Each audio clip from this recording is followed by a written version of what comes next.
Hey guys, Boss just released the new Katana Artist MkII Head, so today we're going to see how the top of the Katana lineup compares to a full tube rig.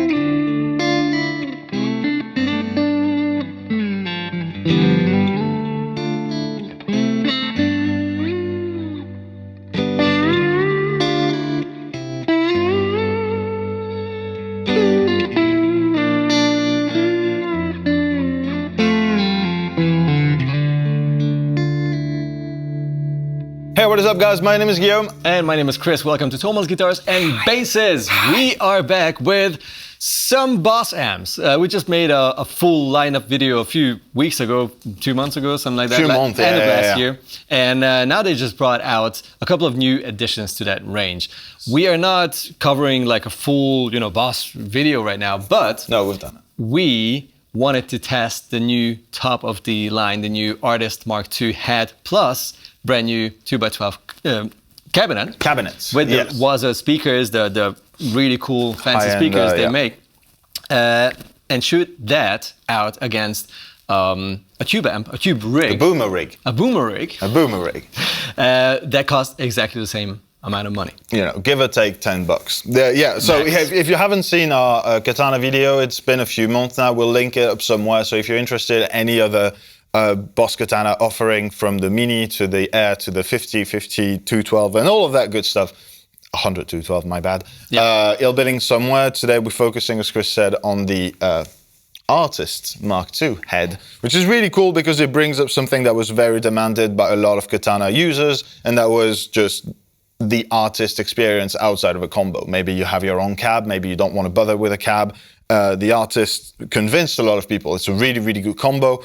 And so today the idea is just I'm going to be plugged in straight. I don't have a board. I have a mini board there, but that's just for the tuner. So I feel very uncomfortable, just so you know. Guillaume is the boss today. Don't have any stompy. I'll be the boss today. And I'll be playing straight into the Artist and the matching 212 speaker with the Waza speakers. And get all of my tones from that. We'll be playing whilst Chris. I have a selection of gear. I took a similar guitar to Guillaume's to have some sort of a reasonable comparison happening here, even though it's not really a comparison. It's more of a who's cooler. I'll drop the slide at some point. The thing is, I've grabbed one of the classic tube head combos, actually, the Blues Deluxe, Fender Blues Deluxe, which is very similar to the Hot Rod Deluxe. They cost almost exactly the same. They have 40 watts, full tube magic, and well, actually, I think it's just the speaker that's different here. It's an Eminence, and just a little less gain.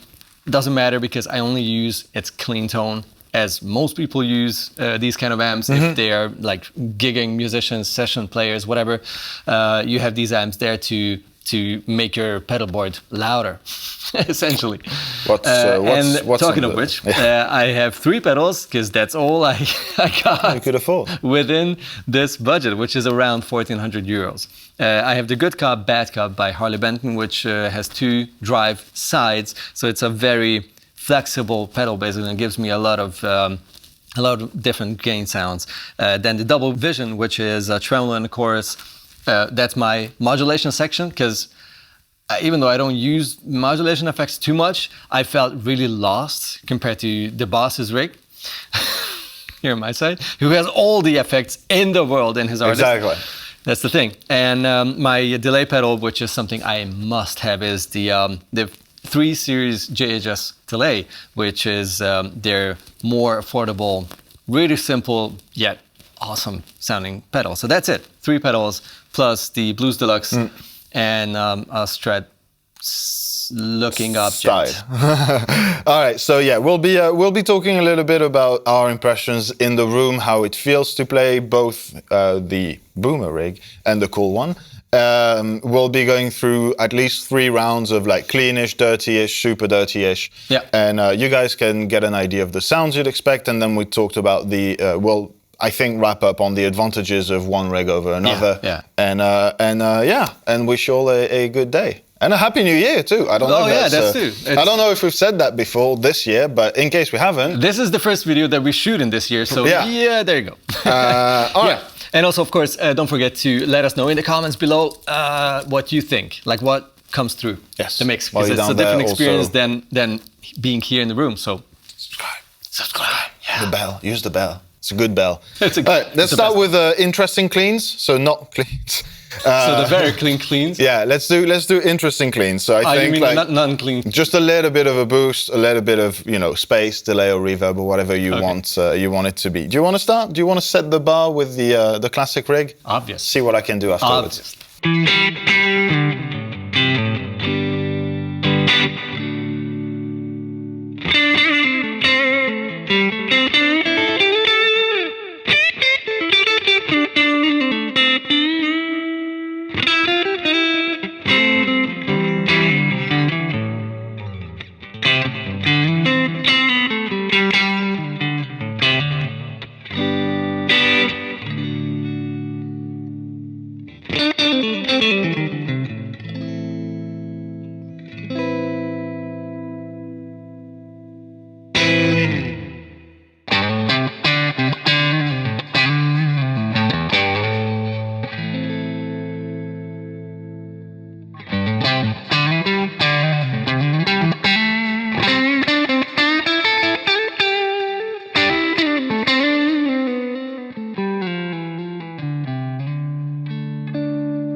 Started in a key and then that key transformed into something. It came back to A. It came back to A. Don't worry. Somewhat. It's like I went from A minor to A because major, didn't I? I felt like your rig just sounds so much fuller. Yeah, it was a lot. I tested it. There was a lot of everything. Wow. Okay. First impression on that clean sound. Are we staying on a sound bigger? I like that. So just FYI, for that clean sound, I was using the crunch setting on the amp. That's just because single coils are pretty low output, these ones in particular. So I was feeling a bit more comfortable with that one. You can obviously go cleaner. You can Mark Knopfler your way through the clean channel if you want to, but this is more of the kind of clean sound that I'd be using. So crunch mode, I did the Katana trick. If you're not familiar with that, check out the previous video, but basically that means maxing out the master volume and the power section and just using the preamp volume to dial in your overall levels, because that means the amp is going to sag a bit more naturally and give you more of that, tube vibe going on. So that's what I did. You'll have like pictures of maybe moving pictures even of the EQ and how the thing's dialed in. Got a bit of a boost as well. But yeah, that was for the clean sound. Now let's go into actual clean. Yeah. Just a few chords. Okay. Because clean. But no one does that anymore.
Alrighty.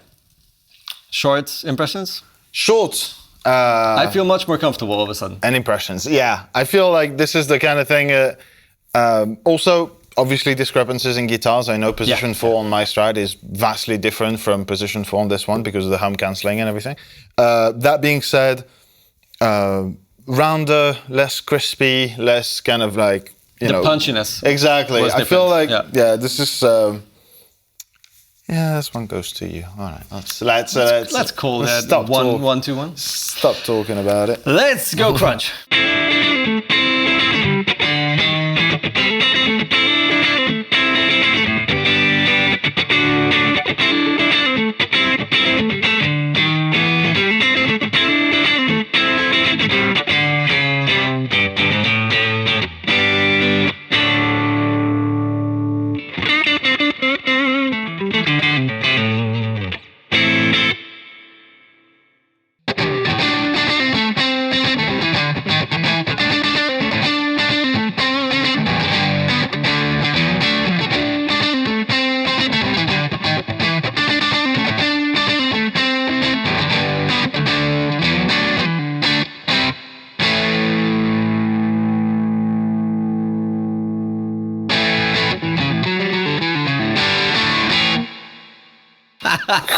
I salute you. That was good. That was good. That was a good ending. Back to A. Let's do higher gain, like more blues rock, whatever thing, and then let's talk about what we just. So that was John Mayer rhythm. Here's John Mayer lead.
I know the 9+. Don't 9 sharp. Don't sharp 9. Don't sharpen my 9. Alrighty. You wanna do a humbucker round? Let's do a final round. Yeah. Let's do humbucker gainier or whatever rock, comfort gain. Yeah. And then wrap it up.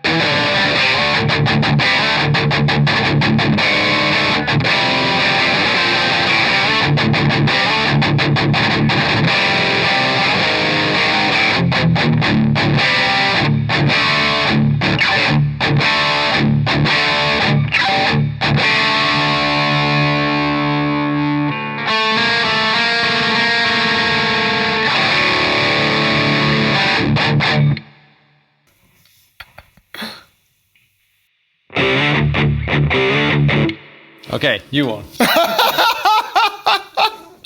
It's never gonna work. Well, it's not. There's nothing remotely cool for metal on this board. Okay, fair enough. That already shows my first. I mean, I can give you some tones. It's not gonna be at all as tight and rich and thick and anything.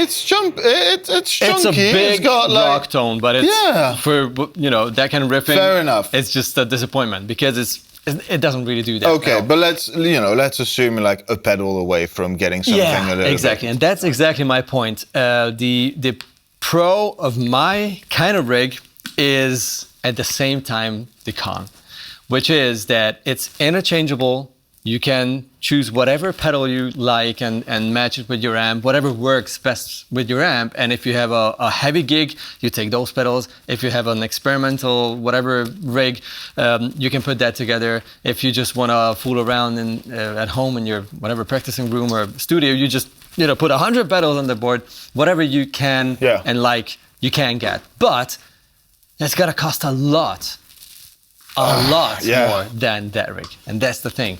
That's a huge plus for the Katana range. Obviously, that's not new, but on this level, where I actually preferred most of the tones today from that rig, not all.